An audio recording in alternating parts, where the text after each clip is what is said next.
वो गौतम गंभीर जिनकी अगुवाई में team India white ball cricket में कमाल कर रही है, उनकी अगुवाई में रेड बॉल में इंडिया का डाउनफॉल क्यों हो रहा है? देखिए, लड़े तो जीते नाम सरदार का, और अगर हारे तो सवाल भी सरदार का। गंभीर की अगुवाई में जब केकेआर ने ट्रॉफी उठाई थी तो क्रेडिट गंभीर साहब को भी गया था, बड़ा क्रेडिट गया था। लेकिन अब सवाल यह है कि जब टेस्ट क्रिकेट में 11 में से केवल 3 मैच हमने जीते और 7 मैच गंभीर की अगुवाई में हार लिए, तो फिर सवाल तो उठेगा कि गंभीर साहब जिसको मर्जी होता है कोच बनाते हैं, जिसको मर्जी होता है जब चाहे तो निकाल देते हैं, टीम में अंशुल कंबोज को नहीं रखते हैं, किसी और को रख लेते हैं, मर्जी पूरी चला रहे हैं। लेकिन मर्जी चलाई जाए अच्छी बात है, लेकिन उसके साथ रिजल्ट भी जरूरी है। और इंडिया को जब ऐतिहासिक हार मिली, 800 से ऊपर रन बनाने के बाद भी आप एक टेस्ट मैच हार जाते हैं, 1948 के बाद इस ग्राउंड पर इंग्लैंड की यह सबसे बड़ी जीत दर्ज होती है, तो फिर यह सवाल उठता है कि इंडिया की समस्या तो गंभीर है, गंभीर समस्या है। क्योंकि गंभीर टेस्ट क्रिकेट में ना खुद महान थे और ना उनकी अगुवाई में टेस्ट क्रिकेट में इंडिया महानता के परचम लहरा रही है। रोहित शर्मा, विराट कोहली का जो दौर था, उसमें गंभीर के आने के पहले जीत की नई नई इबारत रोज लिखी जाती थी। लेकिन फिर इंडिया न्यूजीलैंड से घर पर सीरीज हार गई, इंडिया में लोवेस्ट स्कोर दर्ज हुआ, 3 के 3 मैच लगातार हम घर पे हारे, 12 साल बाद वो टेस्ट सीरीज हारे थे, बॉर्डर गवास्कर हम हारे, फाइनल तक नहीं पहुंचे हम WTC के, और अब इंग्लैंड से भी हम हार गए। और यह सब तब है जब गंभीर साहब को पूरी मनमर्जी चलाने का मौका मिला।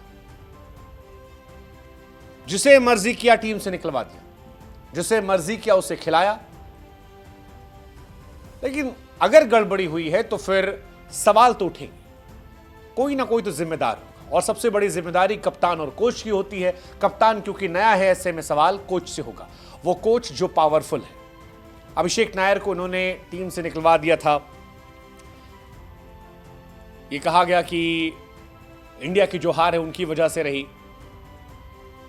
इस सीरीज से पहले भी सवाल उठे थे कि श्रेयस अय्यर का सिलेक्शन क्यों नहीं हुआ, सरफराज खान क्यों नहीं आए, अंशुल कंबोज जो अच्छा कर रहे थे वो क्यों नहीं पहुंचे। ये सारे सवाल उठ रहे थे। ये सवाल शांत तब थे जब लोग ये मान रहे थे कि चलिए परफॉर्मेंस आ जाएगी। लेकिन अब सवाल उठेगा कि मोहम्मद शमी को टेस्ट टीम में जगह क्यों नहीं मिली गई, शार्दुल खिलाए गए तो फिर गेंदबाजी क्यों नहीं करवाई गई, अर्शदीप सिंह को टीम में रखकर मौका क्यों नहीं दिया गया। ये सारे सवाल उठेंगे और ये सवाल बड़े हैं। इंडिया जीता हुआ मैच हारी है, 471 364 पहली दूसरी पारी बनाने के बाद अगर इंग्लैंड आपको 5 विकेट से हरा देती है और छक्का मारकर मैच फिनिश करती है, तो यह सवाल बहुत बड़ा है, बहुत बड़ा सवाल है। गंभीर प्रत्यक्ष तौर पर मैदान में तो नहीं थे, लेकिन अप्रत्यक्ष तौर पर टीम चुनना, स्ट्रेटजी बनाने में उनकी बड़ी भूमिका थी। और टीम के सिलेक्शन को लेकर बहुत सारे सवाल हैं, क्योंकि सिलेक्शन में मनमर्जी चलाई गई है, यह खुले तौर पर विजिबल है। लेट्स जस्ट होप कि इस पर काम किया जाए, बेहतर सिलेक्शन हो, वरना ये सवाल बढ़ेंगे। टेस्ट क्रिकेट में गंभीर की परफॉर्मेंस बहुत सवालिया निशान है। जबरदस्त कोलैप्स हुआ इंडिया का। पिछली बार अभिषेक नायर पर बिल फट गया था,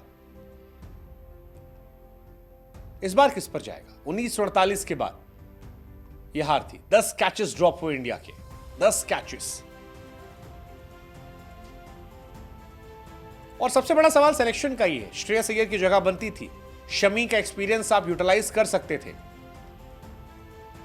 शमी कमाल के गेंदबाज है, अगर आपने उनकी आईपीएल की गेंदबाजी देखकर उन्हें टेस्ट में जगह नहीं दी है तो यह परेशानी वाली बात है। शमी का एक्सपीरियंस काम आ सकता था। बुमराह शमी कमाल की जोड़ी होती। ये सवाल उठेंगे सारे, गंभीर सवाल है और इनका जवाब भी देखना होगा। लेट्स जस्ट होप कि अगले मैच में कुछ चेंजेस हो। वैसे अगर आपको टीम बनानी होती तो आप क्या चेंजेस करते? कमेंट सेक्शन में बता दीजिए।